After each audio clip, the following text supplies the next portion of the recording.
I'd like to welcome you aboard the National Geographic venture and our explorations of northern British Columbia. We're going to be exploring this beautiful area via the ship, using our watercraft, getting us on shore to see some of these amazing World Heritage sites here in northern British Columbia. There he is, John, get it? Oh.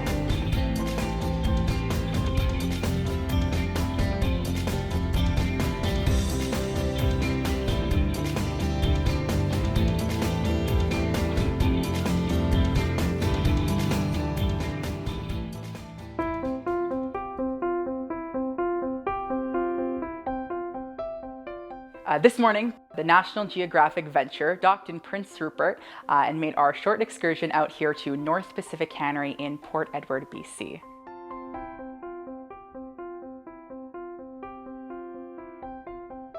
Well, North Pacific Cannery was built in 1889 and would house 4 individual groups of workers consisting of First Nations, Chinese, Japanese, and European men and women. They would have brought their whole families here on site and all would have been employed in the main canning buildings and in exterior buildings to be in charge of different parts of the process, like the machine shop for fixing up machines or even the main canning process to can the salmon yourself. Well, everything started in 1889. May 1st would have been their very first day, and they canned salmon here up until 1968. They were forced to close down all of their lines due to a new health code that required all of our beautiful wooden floors to be made out of concrete or cement. Well, the First Nations net loft was a massive open space with very tall ceilings, rafters above, and wooden beams to allow nets to be hung from. All of these nets at nighttime would be hanging up in the net lofts and would look absolutely beautiful. All of the First Nations women and even the children that would have been located up there were in charge of the repairs and the mending of the nets themselves. Out in the waters, they got roughed up quite a bit and torn up into pieces. So the women would have to go through with string and with needles and tie up all of the missing parts of these nets. Well, the automatic line was first introduced in 1926, however, wasn't fully installed on our site until the 1930s. The automated line was running at very, very high speeds, which would make the building very, very loud to work in. You were barely even able to hear your next door neighbor at the job over from you. The automated line fully took over the manual canning process and would have improved the fishing lines, the speeds going through, and even the working conditions. A lot of the workers beforehand were not treated fairly, and the automated line aimed to improve that.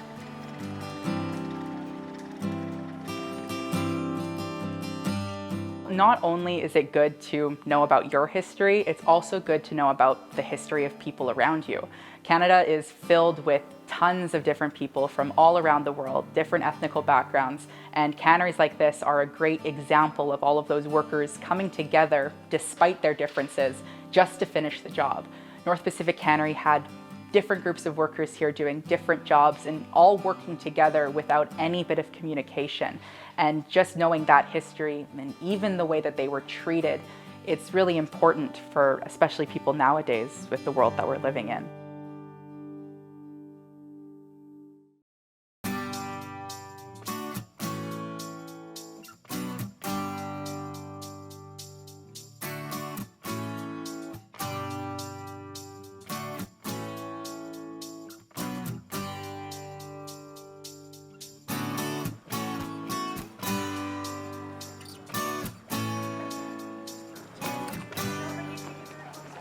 It is such an amazing day here in this incredible fjord system. The sun's out, the water is calm. It couldn't be better conditions for paddling, stand-up paddleboarding and kayaking. And we're just amongst this amazing and majestic scenery of British Columbia. It's just incredible.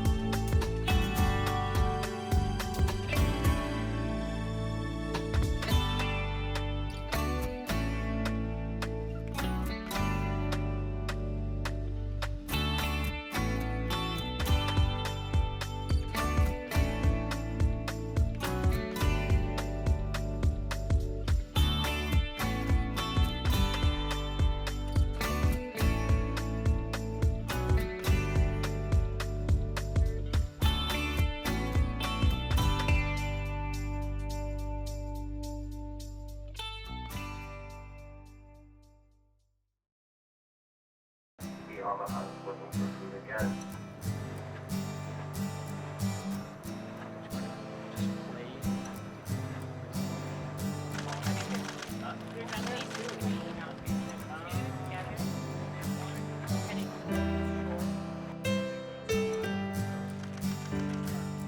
We're in the Pacific Ocean, cruising along Princess Royal Island, looking for wildlife. We've already been greeted by a pod of killer whales this morning and watched them interact with Dall's porpoises. But lo and behold, there on the shorelines, we finally see the thing we have all been looking for, been waiting for, the elusive white spirit bear. Kermode bears, or spirit bears, are endemic to this region. They only exist in the Great Bear Rainforest. Our best estimates place about 100 to 500 of these animals in the Great Bear Rainforest and thus on the planet. It was such a gift to see this animal in the wild, foraging for barnacles along the Pacific Ocean. A spirit bear. I honestly thought we would never see one, and it's so special, so very special. Nobody's ever going to believe we got to really see one. One of the reasons Kermode bears, or spirit bears, are such a remarkable species is not only their ecological but also their cultural significance to the peoples who have lived in this area since time immemorial. Spirit bears also are an umbrella conservation species. The existence of these bears in the area now known as the Great Bear Rainforest has allowed individuals, organizations, nations to fight for protection of the entire region, the entire area now known as the Great Bear Rainforest.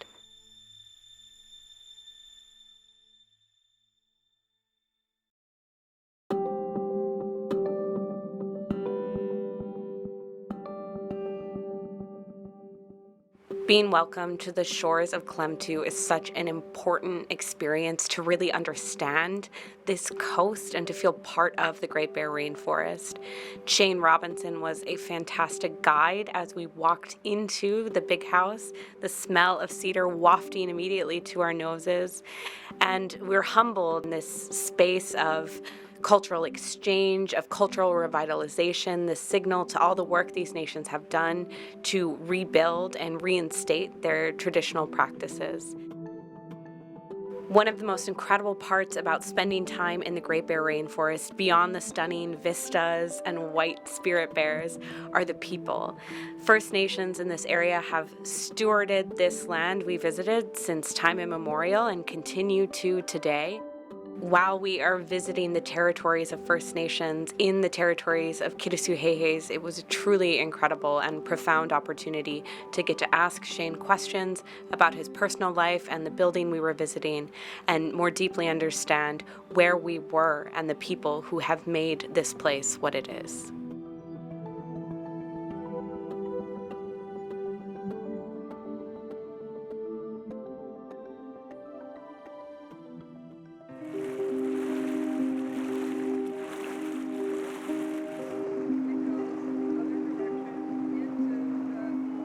We've come into Green Inlet this afternoon, and we're doing Zodiac tours, a little exploration along the shoreline, beautiful scenery in here, and an interesting falls that at high tide sometimes reverses itself. It's called Baffle Falls.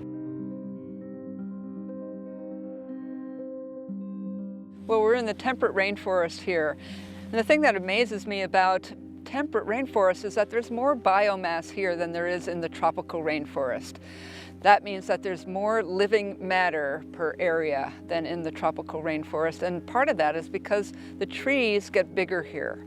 And there's very dense vegetation. Every square inch is covered. There's a ground cover, then the shrub layer, and then the trees will grow up to form a canopy, and that shuts out the light so that everything down in the forest floor and understory needs to be very well adapted for low light conditions as well as a lot of moisture.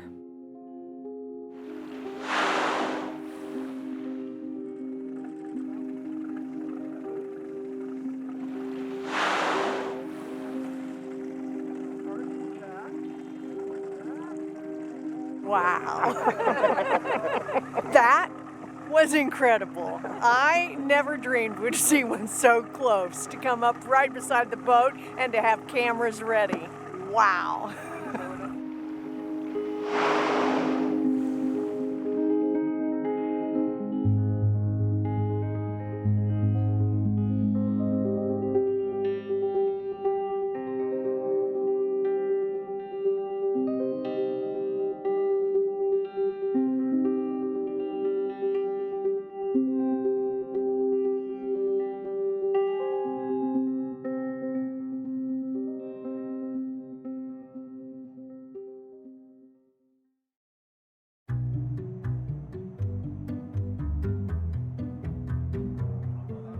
What an amazing thing to wake up to this morning, 7:30 a.m., roll out of bed to an announcement that we've seen our second spirit bear of the trip this morning. So this morning we watched a spirit bear, Kermode bear, a black bear subspecies with a white coat color, walk along the shoreline along the Pacific Ocean in a beautiful inlet surrounded by, these extreme mountains, treed mountains to each side of the ship. And we watched the bear forage for barnacles, hung out on the shoreline as we watched it, and eventually it found a recently killed salmon, pulled it up from the walks, and slowly meandered back to the safety of the cedar lined forest. It was getting breakfast. It was catching a fish. It was looked like it was looking for the coffee.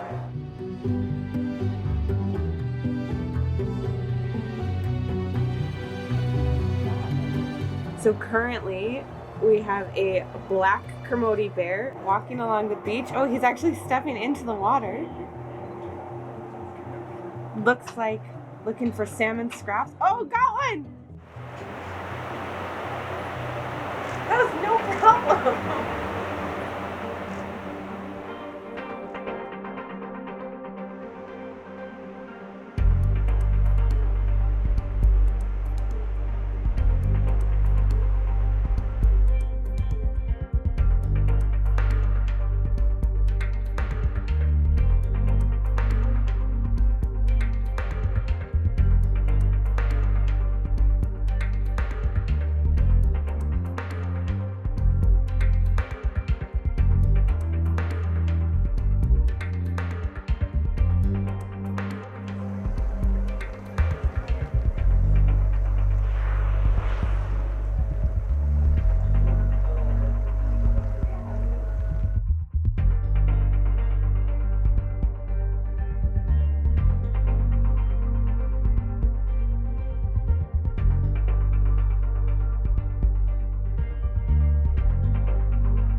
The Undersea program here at Lindblad Expeditions is a really unique program that's special to Lindblad and allows us to see the full ecosystem, the full story.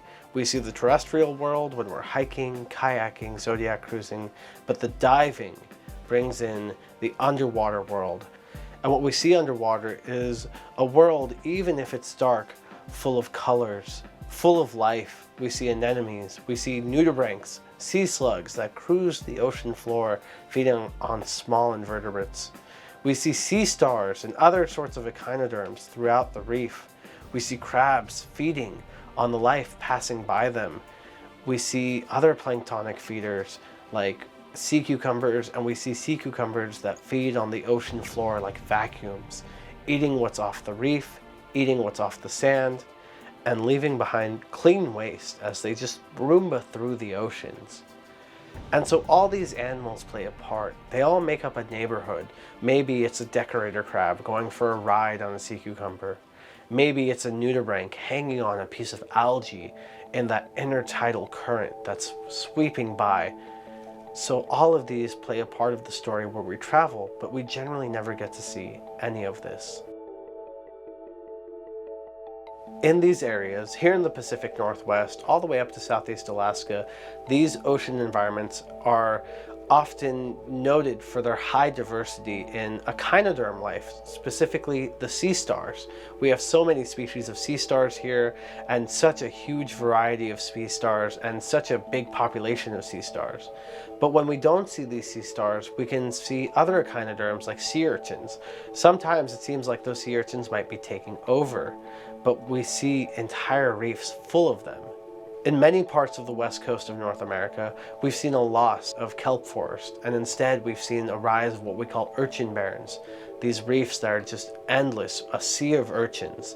But there are keystone species that feed on these sea urchins. Species like the sunstar, with 24 rays.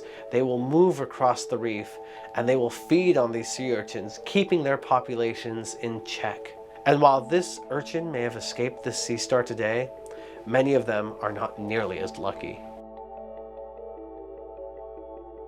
In these reefs where these sea stars are keeping these urchin populations in check, we see a lot of fish life that rely on these kelp forests, like rockfish, that are so important not only to us, but to indigenous groups and to First Nations groups.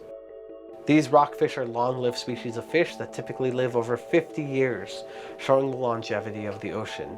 We also see different types of plankton, different types of jellyfish. Here, this moon jellyfish moving throughout the ocean.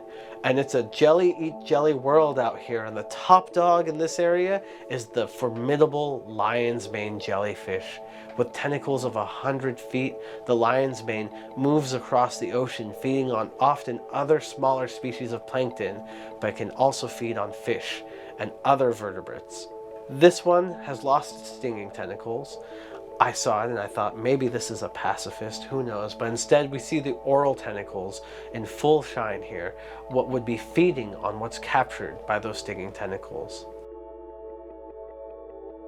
So being able to showcase these areas, the organisms that inhabit them, the neighborhoods that exist underwater, we're able to give the whole story of this area and this rich marine environment.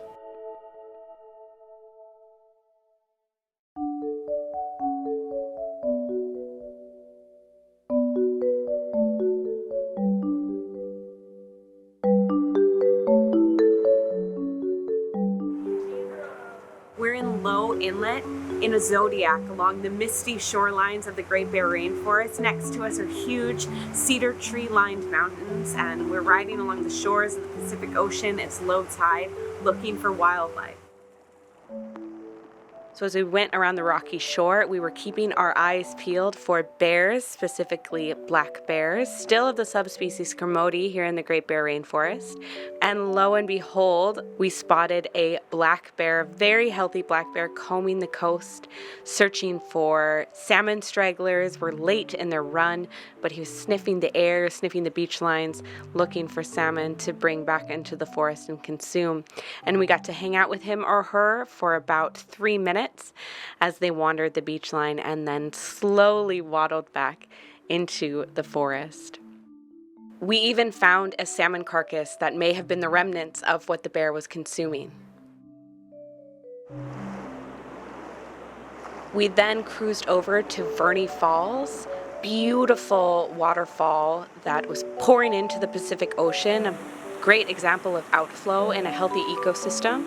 And we would expect at certain times of the year to see salmon jumping up this waterfall, but it was late in the season, so the bears had moved on to the ocean coastline to look for salmon there.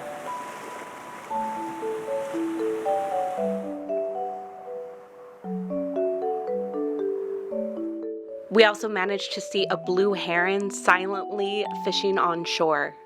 This was just another amazing wildlife experience on these beautiful waters where the salmon-fed oceans and forests meet.